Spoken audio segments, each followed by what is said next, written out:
अर्थव्यवस्था को बिल्कुल 1990 और 91 की स्थिति में पहुंचा दिया। स्वयं माननीय प्रधानमंत्री जी ने ये कहा कि अर्थव्यवस्था अच्छी स्थिति में नहीं है और हम 1990 और 91 की तरफ जा रहे हैं। ऐसी स्थिति में मैं नहीं समझता कि उन्होंने इस कार्य को, इस दायित्व को जब स्वीकार किया तो चुनौतियों की और समस्याओं की पूरी गंभीरता को समझ के किया होगा, ऐसा मैं मानता हूँ। और ऐसी स्थिति में जो उनका बजट भाषण था उसमें वो साहस या वो उनके अंदर की ऊर्जा मुझे दिखाई नहीं दी जो ऐसी स्थिति में किसी वित्त मंत्री के भाषण में होनी चाहिए थी। इसमें परिस्थिति का वर्णन है, अगर इजाज़त दें तो कहें कि परिस्थितियों का रोना है। हाय, ये हो गया, हमारा एक्सपोर्ट गड़बड़ा गया, हमारे यहाँ बजट का घाटा बढ़ता चला गया, करंट अकाउंट डेफिसिट बहुत बढ़ गया, दुनिया में जो कुछ आर्थिक दृष्टि से कठिनाइयाँ आई थी, ग्लोबल मेल्टडाउन हुआ था, उसका हम पर प्रभाव पड़ गया। लेकिन हम उठ खड़े हो गए। ये बात तो ठीक है, उठ तो खड़े होना ही है। और मैं आपको ये विश्वास दिलाता हूँ कि भारत उठ खड़ा होगा, इसकी आर्थिक स्थिति उठ खड़ी होगी, लेकिन तब उस तरफ हम होंगे और इस तरफ आप। उठाना तो है उस स्थिति को, वो तो भारत की जनता इस स्थिति को ज़्यादा बर्दाश्त नहीं करेगी जो आज है। मैं कुछ आपके बजट प्रस्तावों पर हो सकता है कुछ तीखी आलोचना करूं। आप तिरुकुरल के बहुत प्रशंसक हैं, उसका अक्सर आप उल्लेख करते हैं। मैं वैसे तो तमिल भाषी नहीं हूं, लेकिन मैं कोशिश करता हूं एक तिरुकुरल के बहुत अच्छे पवित्र वाक्य को बोलने के लिए। सेवी कैप सुरपूर्वकम पणपुड़ई वेंदन कवि कई कीलटंगुम उनकु। इसका अंग्रेजी भाषांतर है, ए ruler of quality who accepts well meant though bitter criticism with patience and forbearance will find all the wise support for him. मैं आशा करता हूँ कि आप बहुत धैर्य के साथ उन बातों को सुनेंगे और उसमें से जो भी कुछ आपको वाइज सजेशंस लगें उन्हें आप ज़रूर स्वीकार भी करेंगे। क्योंकि अगर अर्थव्यवस्था बिगड़ गई और इसी हालत में चलती रही तो ये कहने से काम नहीं चलेगा कि वित्त मंत्री आप थे। अरे उसका नुकसान तो हम सबको उठाना पड़ रहा है। इसलिए मेरी आपसे ये बहुत विनम्र प्रार्थना है कि इस मामले को आप बहुत गंभीरता से लें। और अगर आप इजाज़त दें तो मैं ये कहूँगा कि आप जिस सूत्रों का, जिन मुख्य सिद्धांतों का पालन करते रहे अभी तक, वाशिंगटन कॉन्सेंसस के जिन सूत्रों को आप यहाँ लागू करते रहे हैं, अच्छा होगा कि आप बजाय वाशिंगटन कॉन्सेंसस के एक दिल्ली कॉन्सेंसस बनाएं, भारत के लोगों के साथ आम सहमति बनाएं, भारत की सभी पार्टियों के साथ आम सहमति बनाएं, भारत के गरीब जनता के साथ आम सहमति बनाएं, यहाँ के किसानों से, मजदूरों से, आदिवासियों से, गरीब नौजवानों से, मध्यवर्ग परिवारों से, इनके साथ आप आम सहमति बनाएं। और अगर ऐसी कोई दिल्ली कॉन्सेंसस आप बनाएंगे तो मैं समझता हूँ आप एक अच्छी दिशा में देश की अर्थव्यवस्था को ले जाने के लिए याद किए जाएंगे। मगर ये मेरी सदिच्छा ही हो सकती है। मेरा आज तक का तजुर्बा ये है कि किसी अच्छी बात को, किसी आम सहमति को बनाने के लिए आप लोग तैयार होते नहीं हैं। ये आपकी इच्छा है, आपका अपना विचार है, लेकिन मैं बार बार कहता रहा हूँ आर्थिक मामलों के बारे में जब भी सभापति ने मुझे बोलने का अवसर दिया है कि ये केवल किसी एक पार्टी का मामला आज नहीं है, ये सारे देश का सवाल है।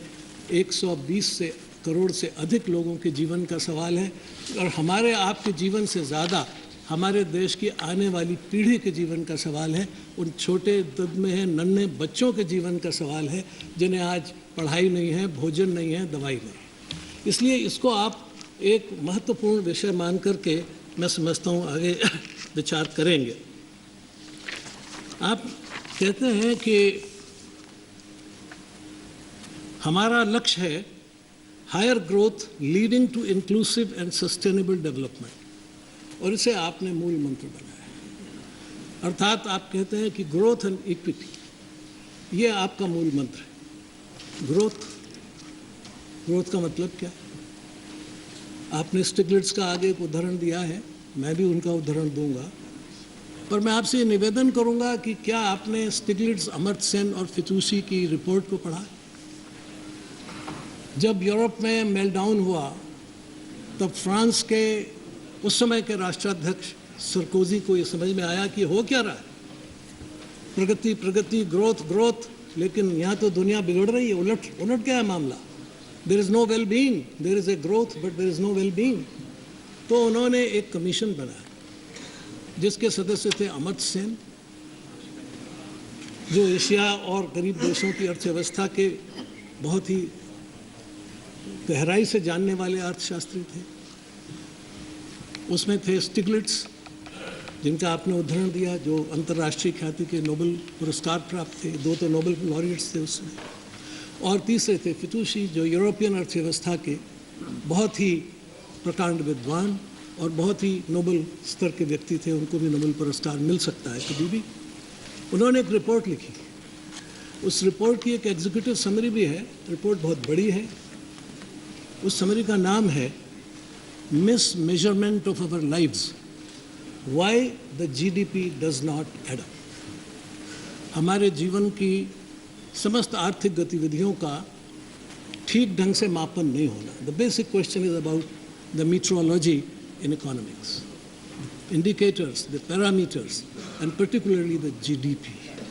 क्या GDP का बढ़ जाना ये वास्तव में लोगों के जीवन के स्तर को सुधरा हुआ बताता है? क्या जीवन स्तर की जो वास्तविकताएं हैं वो सब GDP में प्रतिबिंबित होती हैं?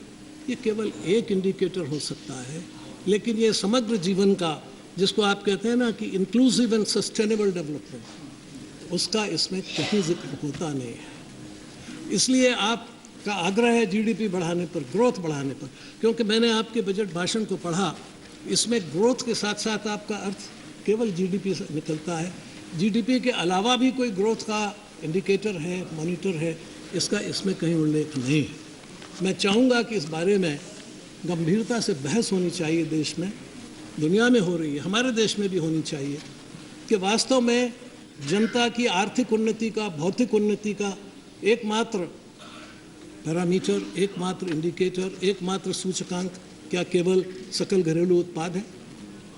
क्या ये सारे जीवन को प्रतिबिंबित करता है? क्या इसके अलावा और चीज़ें नहीं हैं?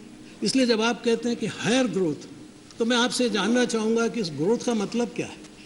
ग्रोथ तो कैंसर में भी होती है, बड़े बड़े ट्यूमर्स होते हैं, थायराइड में भी ग्रोथ होती है।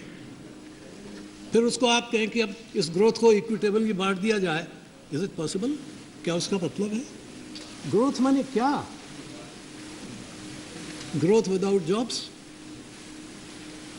Growth without health, growth without education, growth without any other element of security, physical और अदरवाइज? क्या मतलब है उसका? हैप्पीनेस, कंटेंटमेंट, प्लेजर, लेजर, ये सब कहीं जीडीपी में रिफ्लेक्ट नहीं होता। लेकिन मानव जीवन के विकास के लिए केवल जीडीपी कोई बात नहीं होती। ग्रोथ, समूचे समाज की ग्रोथ, सभ्यता की ग्रोथ, संस्कृति की ग्रोथ, जब तक ग्रोथ ही स्वयं ऑल इंक्लूसिव नहीं होगी, जब तक ग्रोथ के अंदर सारे जीवन के उत्थान के जितने भी सूचकांक हैं वो सम्मिलित नहीं होंगे, तब तक ग्रोथ ये केवल एक हवा में या अंधकार में सीटी बजाने की तरह है। इसका कोई यथार्थ भौतिक मतलब नहीं होता, ये केवल एक आंकड़ों का भ्रमजाल है। और अगर आप देखेंगे तो उस रिपोर्ट में उन्होंने बताया है कि मनुष्य की उन्नति, समाज की उन्नति, विश्व की उन्नति जानने के लिए कितने जटिल प्रकार के पैरामीटर्स नापने होंगे और उसकी तरफ विश्व को बढ़ना चाहिए अगर आप सही मायने में कोई अर्थतंत्र करना चाहते हैं। लेकिन आप तो वाशिंगटन कॉन्सेंसस से बंधे हुए, उससे 1 इंच इधर भी नहीं जाएंगे, 1 इंच उधर भी नहीं जाएंगे। उनका मूल मंत्र है वो कर दे, प्राइवेटाइज, लिबरलाइज, ग्लोबलाइज, खत्म, चलते रहो। लेकिन वही स्टिग्लिट्स जिसका आपने उदाहरण दिया है, वो क्या कहते हैं, उनको जरा देखिए।